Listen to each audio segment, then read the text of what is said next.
Ladies and gentlemen, we have arrived to the very end of the book Emma by Jane Austen. This is the final episode. Hope you guys have enjoyed the book. It's been a long one. My goodness, it has been a long one.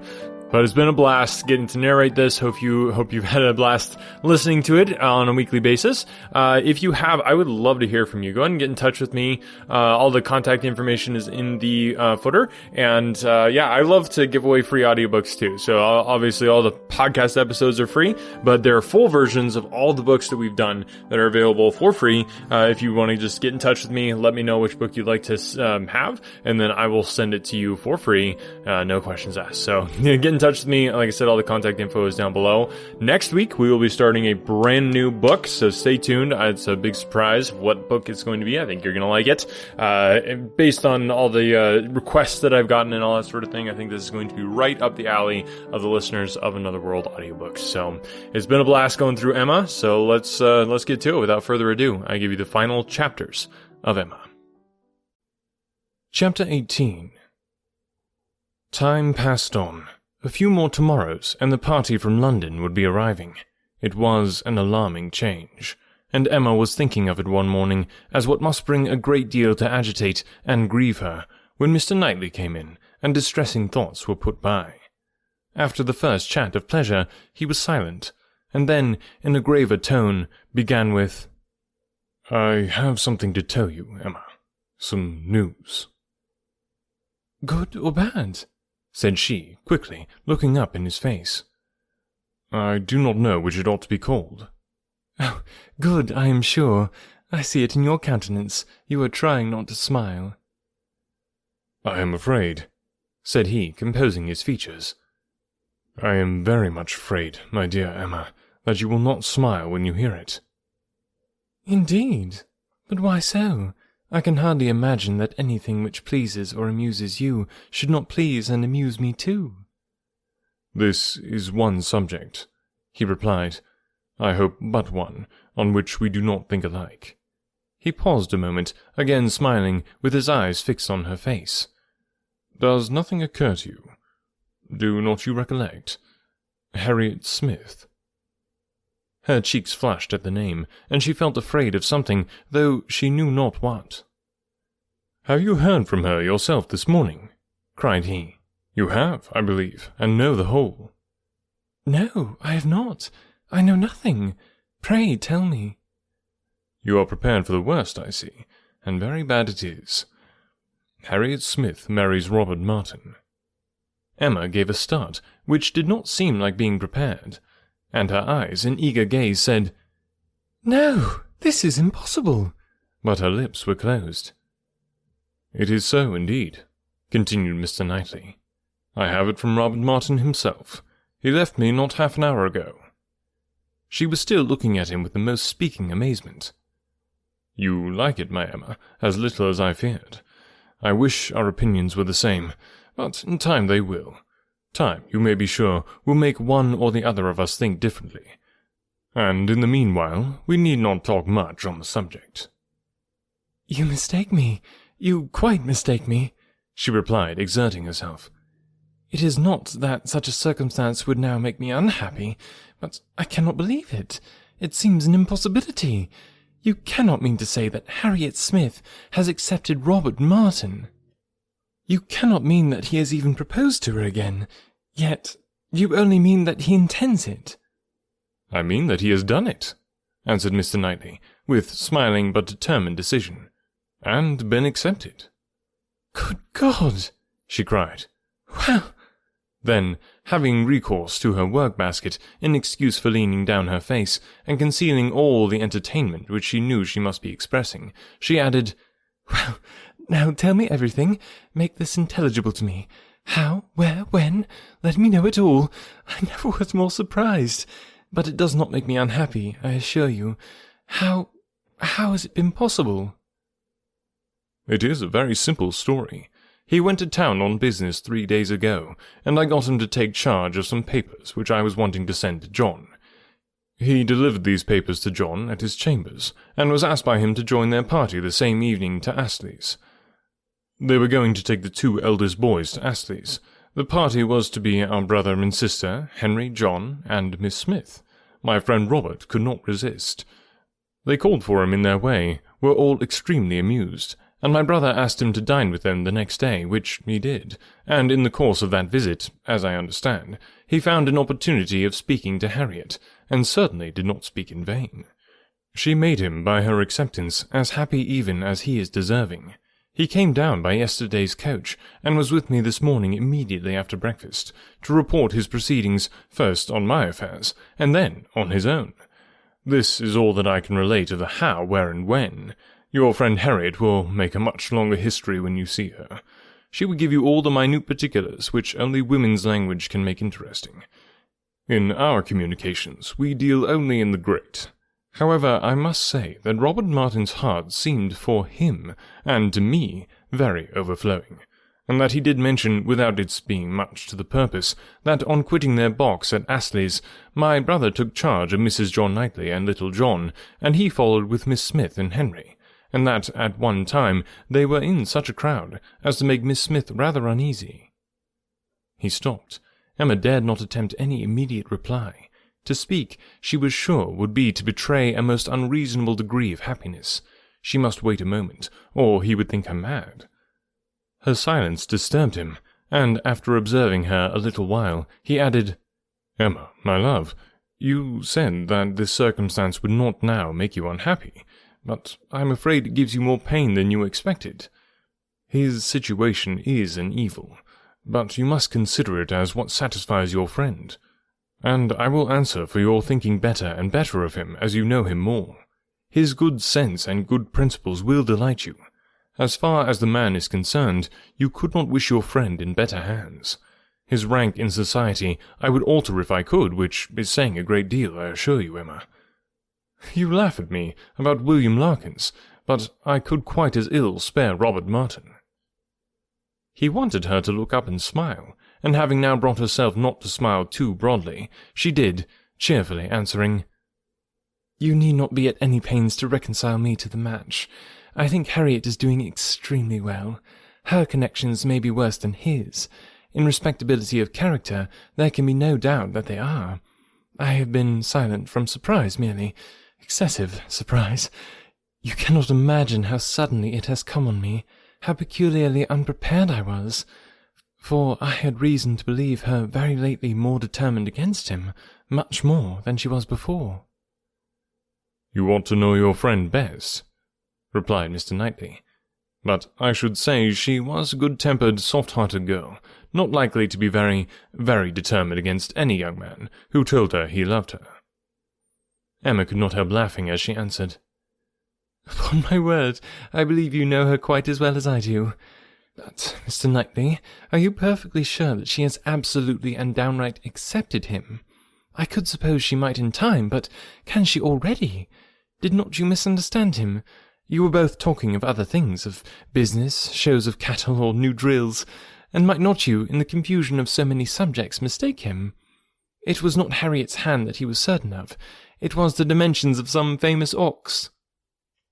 The contrast between the countenance and air of Mr. Knightley and Robert Martin was, at this moment, so strong to Emma's feelings, and so strong was the recollection of all that had so recently passed on Harriet's side, so fresh the sounds of those words, spoken with such emphasis, "No, I hope I know better than to think of Robert Martin," that she really was expecting the intelligence to prove, in some measure, premature. It could not be otherwise. "Do you dare say this?" cried Mr. Knightley. "Do you dare suppose me so great a blockhead as not to know what a man is talking of? What do you deserve?" "Oh, I always deserve the best treatment, because I never put up with any other, and therefore you must give me a plain, direct answer.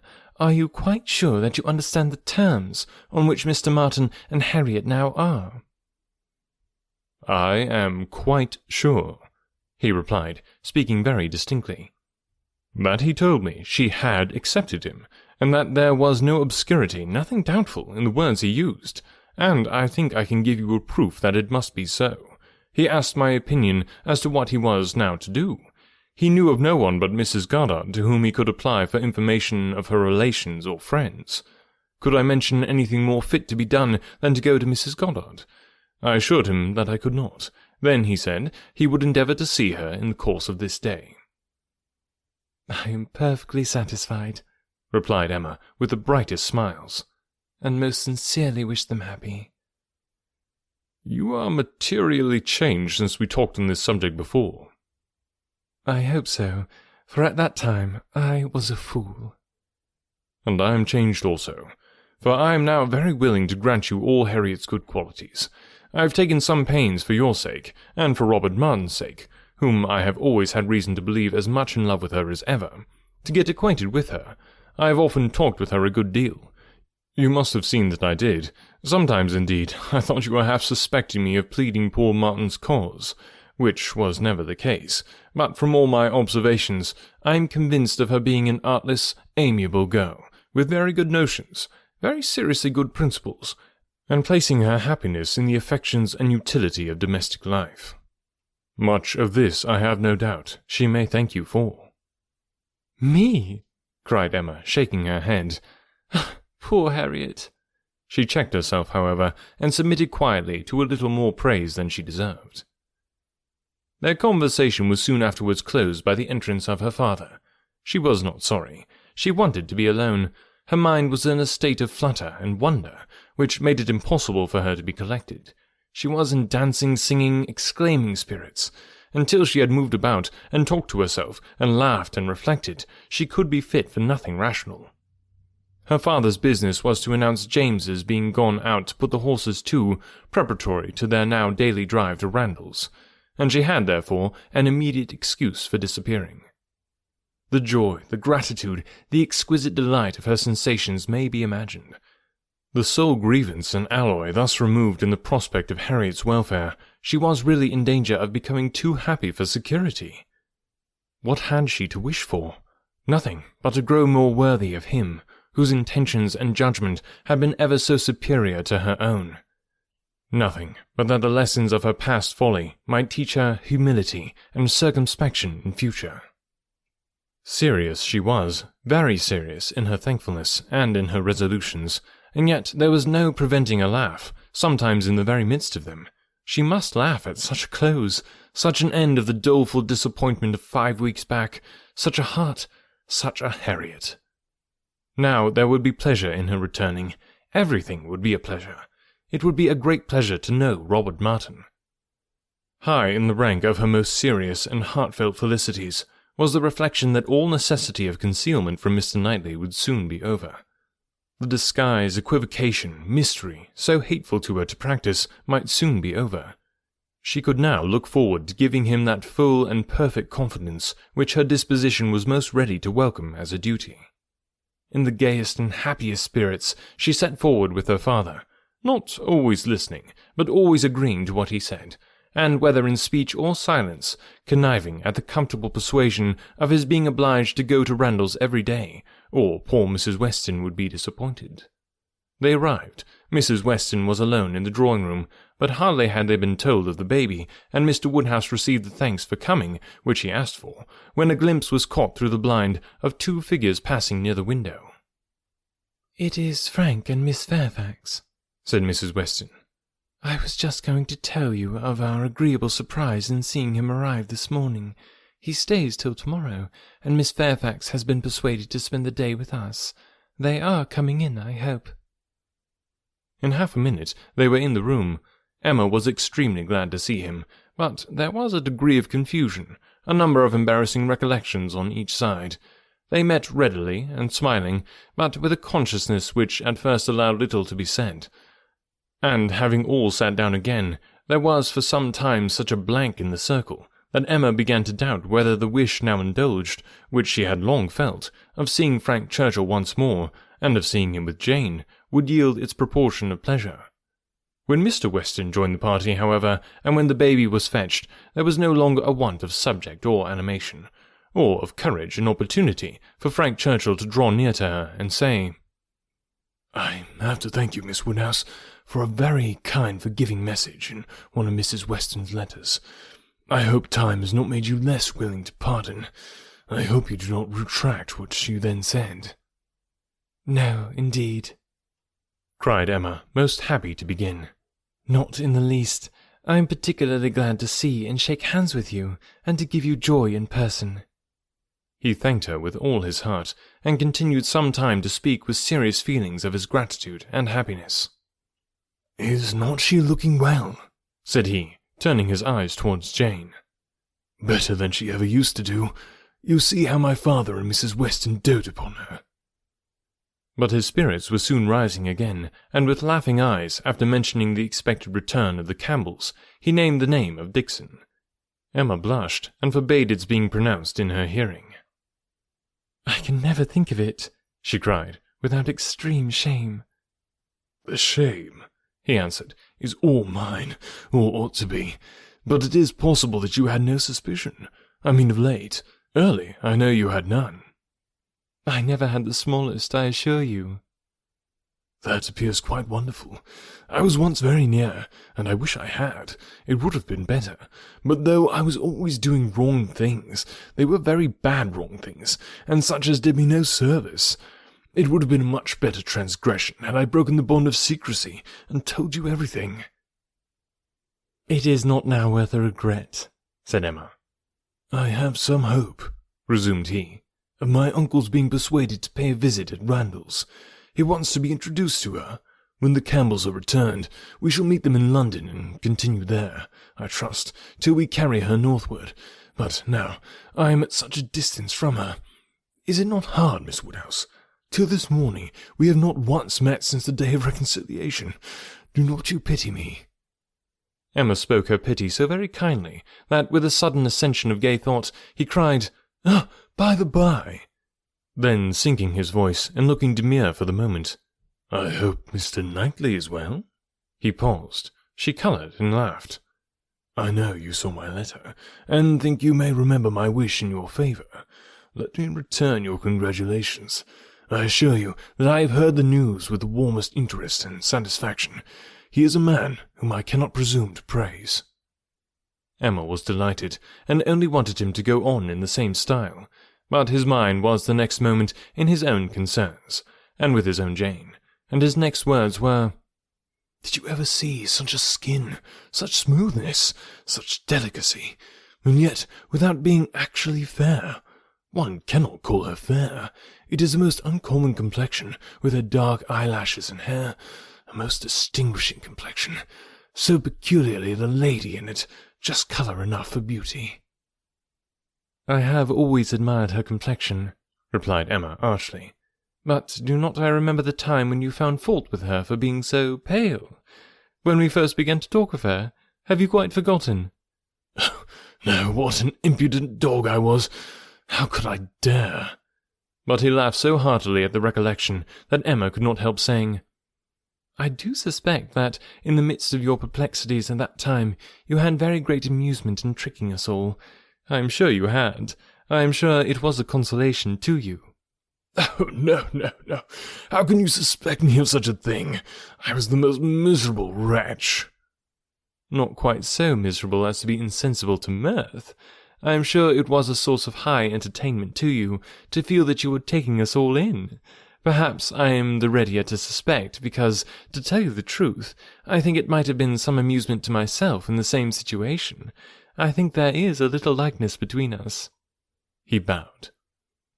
"If not in our dispositions," she presently added, with a look of true sensibility, "there is a likeness in our destiny, the destiny which bids fair to connect us with two characters so much superior to our own." True, he answered warmly. "No, not true on your side. You can have no superior, but most true on mine. She is a complete angel. Look at her. Is not she an angel in every gesture? Observe the turn of her throat. Observe her eyes as she is looking up at my father. You will be glad to hear," inclining his head and whispering seriously, "that my uncle means to give her all my aunt's jewels. They are to be new set. I am resolved to have some in an ornament for the head. Will not it be beautiful in her dark hair?" "Very beautiful indeed," replied Emma, and she spoke so kindly that he gratefully burst out, "How delighted I am to see you again, and to see you in such excellent looks! I would not have missed this meeting for the world. I should certainly have called at Hartfield had you failed to come." The others had been talking of the child, Mrs. Weston giving an account of a little alarm she had been under the evening before from the infant's appearing not quite well. She believed she had been foolish, but it had alarmed her, and she had been within half a minute of sending for Mr. Perry. Perhaps she ought to be ashamed, but Mr. Weston had been almost as uneasy as herself. In 10 minutes, however, the child had been perfectly well again.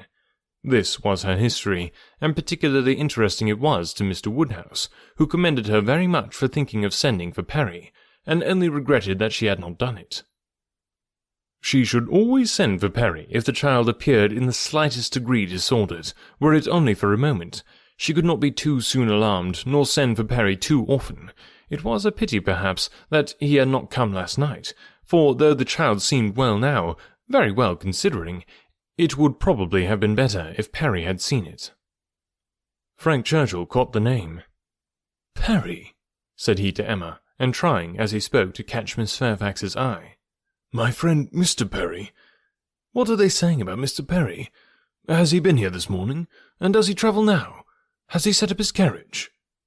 Emma soon recollected and understood him, and while she joined in the laugh, it was evident from Jane's countenance that she too was really hearing him, though trying to seem deaf.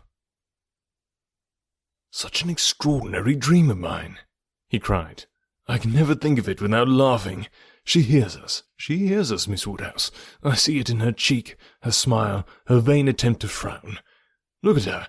Do not you see that, at this instant, the very passage of her own letter, which she sent me the report, is passing under her eye, that the whole blunder is spread before her, that she can attend to nothing else, though pretending to listen to the others?" Jane was forced to smile completely for a moment, and the smile partly remained as she turned towards him and said in a conscious, low, yet steady voice, "How you can bear such recollections is astonishing to me. They will sometimes obtrude, but how can you court them?"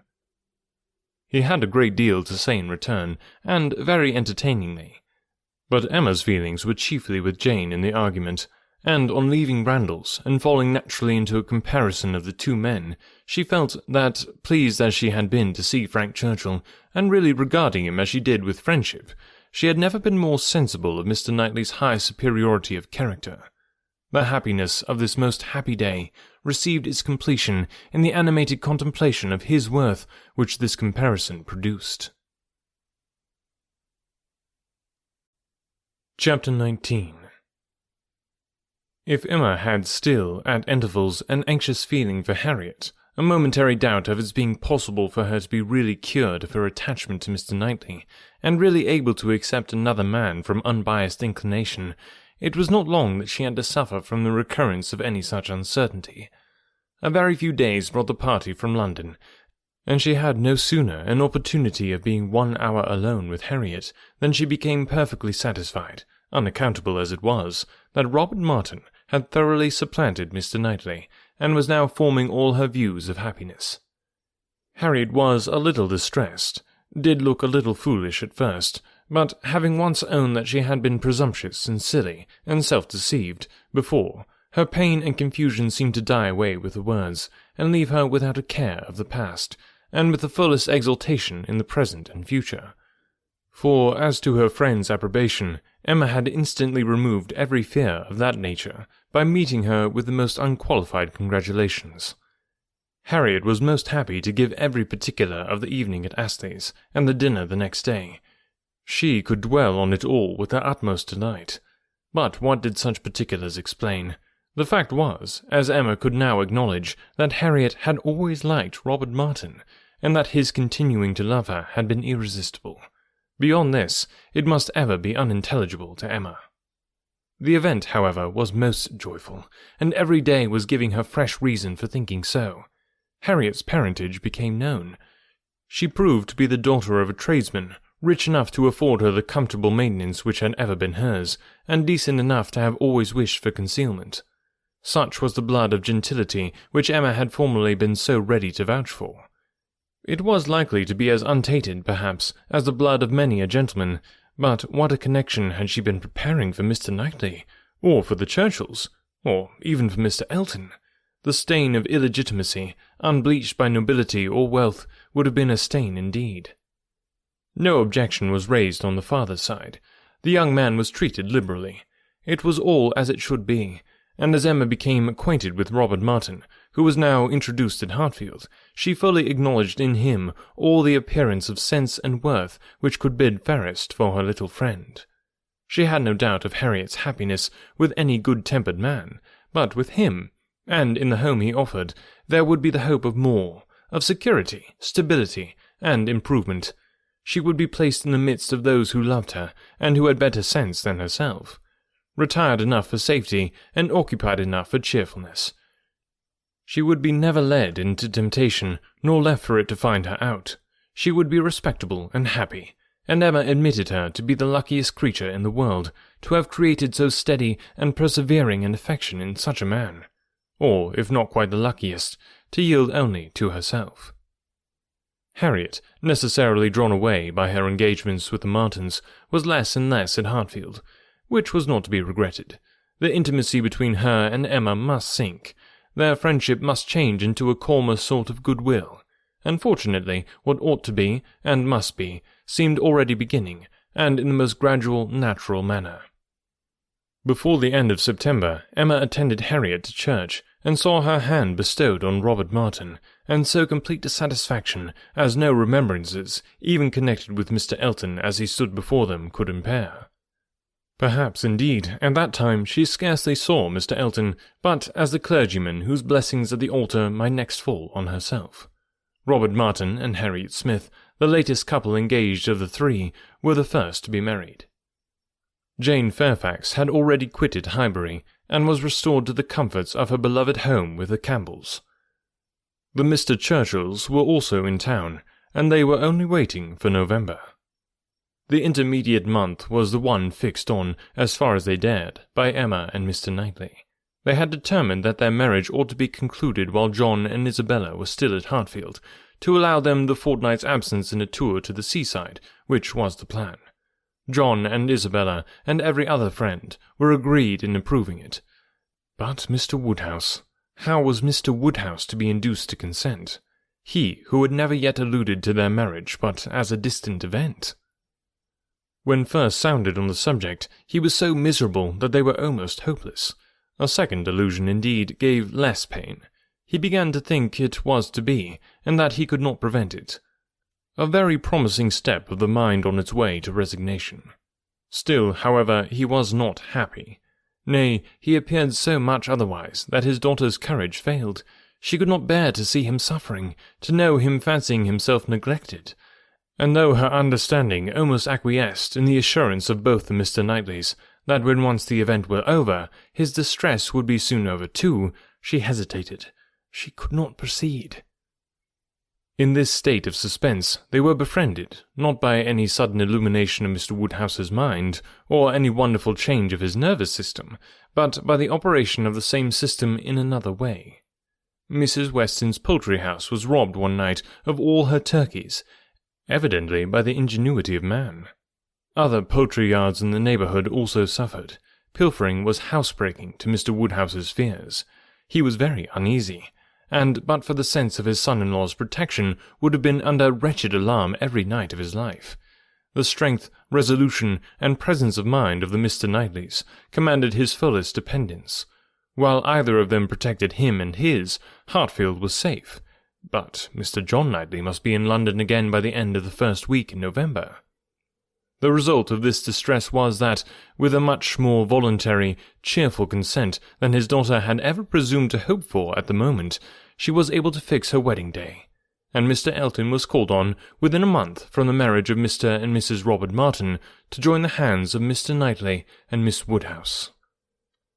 The wedding was very much like other weddings, where the parties have no taste for finery or parade, and Mrs. Elton, from the particulars detailed by her husband, thought it all extremely shabby, and very inferior to her own. Very little white satin, very few lace veils, a most pitiful business. Selina would stare when she heard of it. But, in spite of these deficiencies, the wishes, the hopes, the confidence, The predictions of the small band of true friends who witnessed the ceremony were fully answered in the perfect happiness of the union. Finis. All right. Well, thanks, guys, for coming along on this ride, doing another Jane Austen book. Definitely not exactly what you'd call in my normal wheelhouse, but I have enjoyed it. It was a blast to get to do it. Hope you've enjoyed it as well. If you do, I would love it. I don't ask for this very often, but if as we kind of wrap up this book, I would love it if you could leave me a review. A lot of podcast players now make it more easy. It used to be just pretty much Apple was the only way you do reviews, but now there's a lot of different ways to do it. And if you wouldn't mind leaving a review, if you haven't done that, that would be amazing. We have quite a few good reviews, but not any recently that I've seen anyway. And the other thing is too, if you do leave a review and you don't hear me talk about it, just shoot me an email. Say, hey, I left a review. Send me a screenshot of it, and I will give you a shout out on the podcast because I don't get notified when people leave reviews, so it's kind of annoying. But yeah, so leave a review if you're enjoying the podcast. I would love to hear about it, and if you have any suggestions too, I'm always open for those as well. Just take it easy on me. All right, thanks guys for listening, and stay tuned. Next week, starting a brand new book. I can't wait to share it with you. All right, we'll talk to you next week. Bye.